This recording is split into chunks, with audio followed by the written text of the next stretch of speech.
Alright, welcome back to the SuperCoach Nuff channel. In this video we're going to do our round 16 preview for the 2024 NRL SuperCoach season. So as usual, before we get stuck into my trades for this week, we'll have a look at what the crowd is doing, starting with the most popular trade-ins. And number one this week is James Tedesco. So obviously if you've got a Dylan Edwards, a Scott Drinkwater, it's relatively easy. I think Drinkwater you do need to find about 100k to get to Tedesco, but you know he has a nice break even.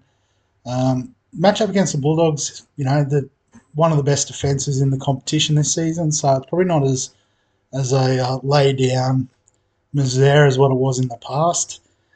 But he's averaging 84 for the season. You know, he's missed out on Origin, so you know I think he'll be up for a big one.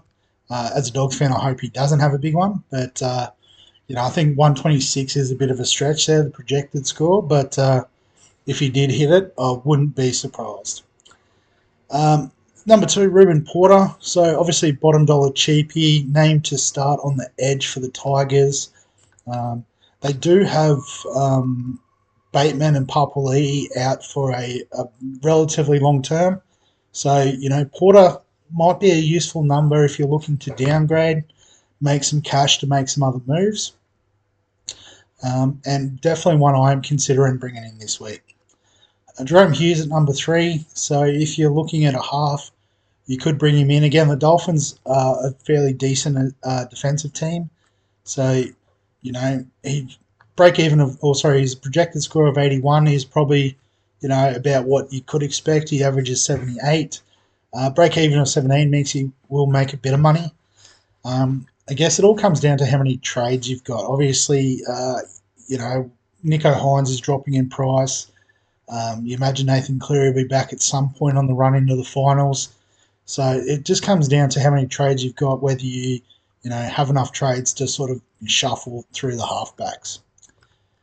Number four, I've gone Hopewadi. I've got him as a trap purely because he's already made 130k last week.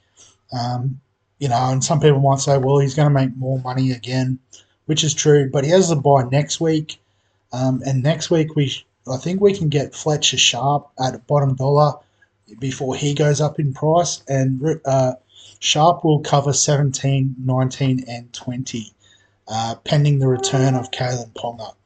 So I think if you're looking to downgrade at fullback, I think you can wait a week for Sharp.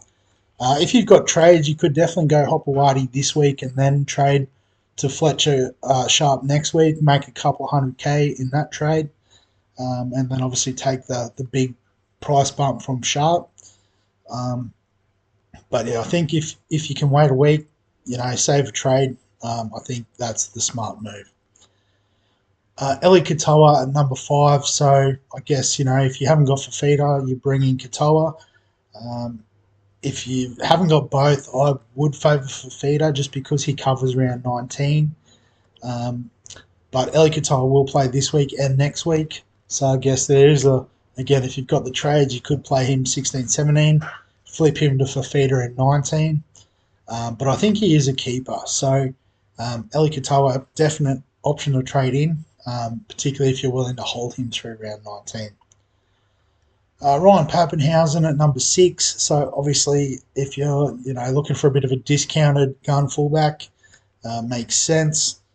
I guess I'd like to have a look before I committed to it. But I guess if you need a number this week, you know, you could definitely take the gamble. Adam Fanua-Blake, number one front rower in the game. I think, you know, if you haven't got him and Payne Haas by the end of the year, you're not doing your front row justice. So get him in. David Fafita, I think you can bring in. As I said, I prefer him over Katoa, but I do have Fafita this week, so pretty easy to guess who my trade-in target is this week. Jordan Rapana is an interesting one. So I guess, you know, the lowish break even is tempting. The matchup against the Tigers, I suppose, is tempting as well. But he won't cover around 19, so you will have to probably trade again. I don't think he's the end-of-year keeper.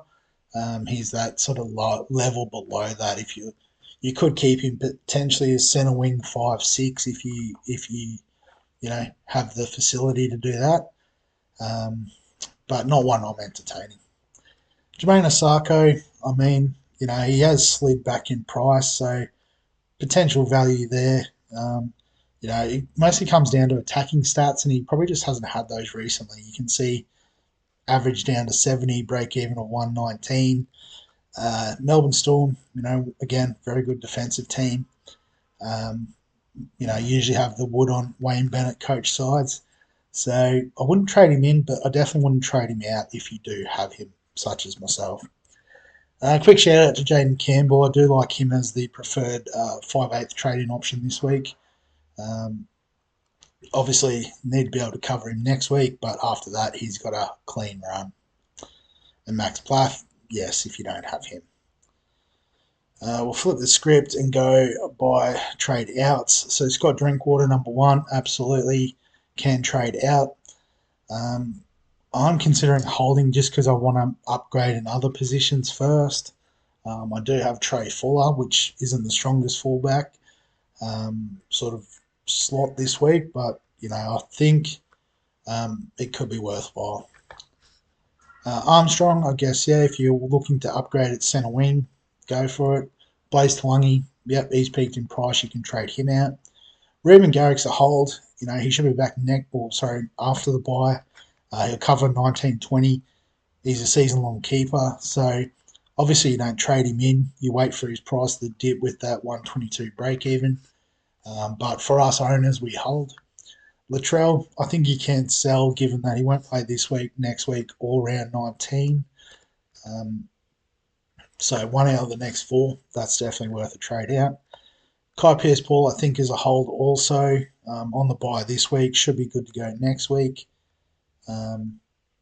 It says expected recovery time to be confirmed, but I'm pretty sure he's in line to come back next week. Leon Henry, he's done his job for us. He can go. He's made 280k, which is immense. So we'll take that and run. Jack DeBellin, highest break even, not really an elite second rower or front rower. Will be a useful sort of swing coverage for 17 and 19, but does have a buy in round 20 as well. So I would lean towards chopping him.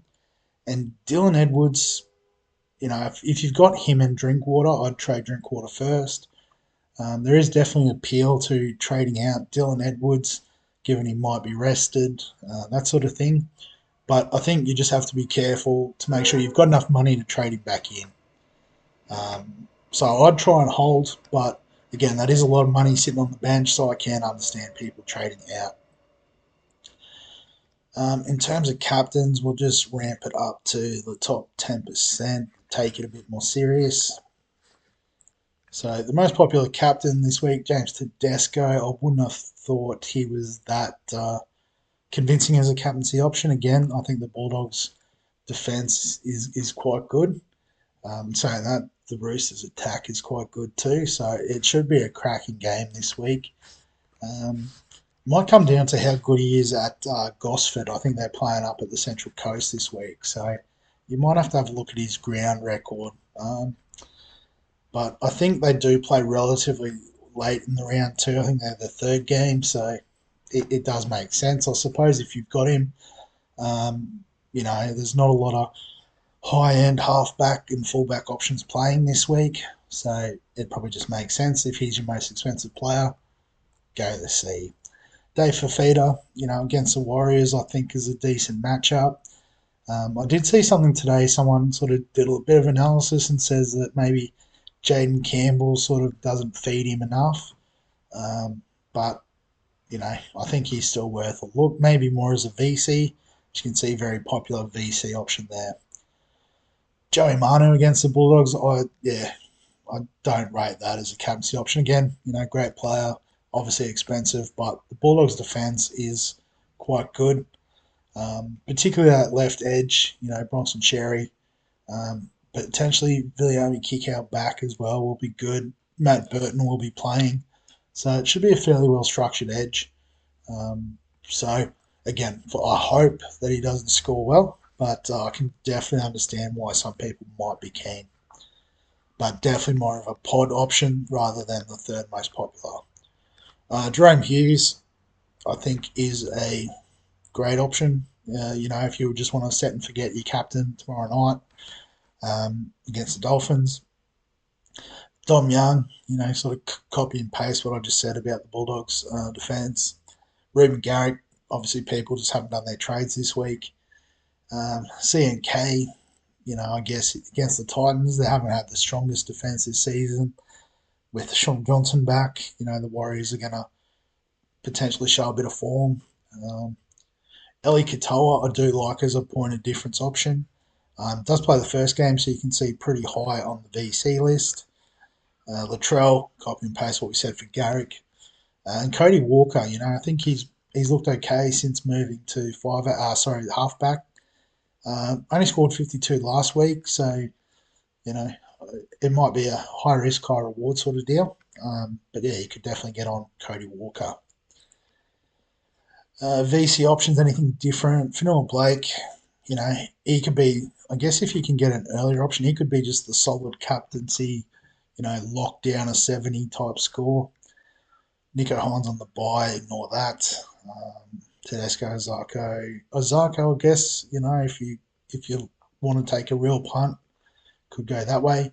Sam Walker, I suppose, if you like the Roosters, he could be a vice captain option, but yeah, looks like Tedesco, Manu slightly more popular.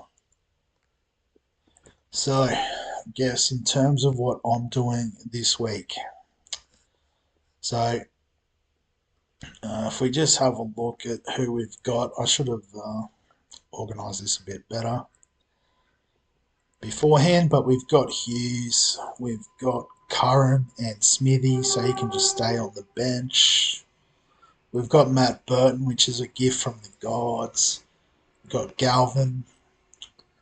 Garrick is out, but we have Kiraz, we have Gagai, and we have Fuller. So we're missing one there, missing two, but we do have two on the bench. So we do have 13 without trades. However, we do have a lot of money in the bank. So I'm going to use most of it this week. We're going to get rid of Hands and bring in Marshall King. That's always been the plan, except for a little brief flirt with Api Coruscant. But Marshall King is locked in. I also think we can get out of Henry, open up a dual position swing by moving Curran. It'll probably be Fino actually because he plays in that last game. And in the preview, I did have Colin Matangi in, but I just realised, I'm really looking at keepers at this stage. So Eli Katoa is my man. So I'm going to lock those two trades in. They're not negotiable for me this week. And then we can put Marshall King on field. We can get Curran on the bench. But as I said, it'll be Fino playing that last game. So we do have another trade. And as I said, I am interested in Ruben Porter. I think he'll offer some good buy coverage and make a little bit of money. I'm not expecting a lot of cash. And the two candidates are Sam Hughes and Morgan Smithies, just given, they don't play around 19 and Porter will. They're probably not in my final team anyway. Nicker is a borderline keeper, but he'll potentially just be upgraded. So it's down to those two. And I think, if we look at it this week, I just think there's a better chance of Smithies, getting a bit of an attacking starter try than Sam Hughes. So we can push Curran up forward as well and bring in Porter. There he is. So, the break even's not fantastic at the moment, but he did come off the bench in the first game. So, bit of money this week, more money hopefully going forward. And as I said, just banking a little bit of cash, getting ready for our upgrades. I guess in terms of those targets as well, I put a little bit of thought into it. So obviously Nico Hines and Nathan Cleary are the top two. I'm already, basically flipping my 5/8s. Burton and Brown will move down. Hines and Cleary will slot in the halfback slots. After that, I think, I've got to make sure my centre wing is fully fleshed out. I've got Kiraz, Isako, Garrick. I'm happy to keep. I want Val Holmes and Zach Lomax. I think Holmes will be first with a slightly higher break even, slightly cheaper price, and then Lomax. If I can swing it, I'd love to get Dylan Edwards in as my other fullback to finish the season. I'm happy to keep Drinkwater if it saves a couple of trades. And then if I've got any left, I would like to sort of, upgrade Nickera to an Isaiah Yo. Jermaine Hopgood might be a bit more of a discount option. And then I've just got Fletcher Sharp there as my cheapie for next week. So that's the plan going forward. And that's the team going into this week. So as always, if there's any questions, comments, thoughts, feel free to add them below this video. Give us a like if you enjoy the SuperCoach content. Subscribe for all the fantasy sports content on the channel. And other than that, we'll catch you in the next one.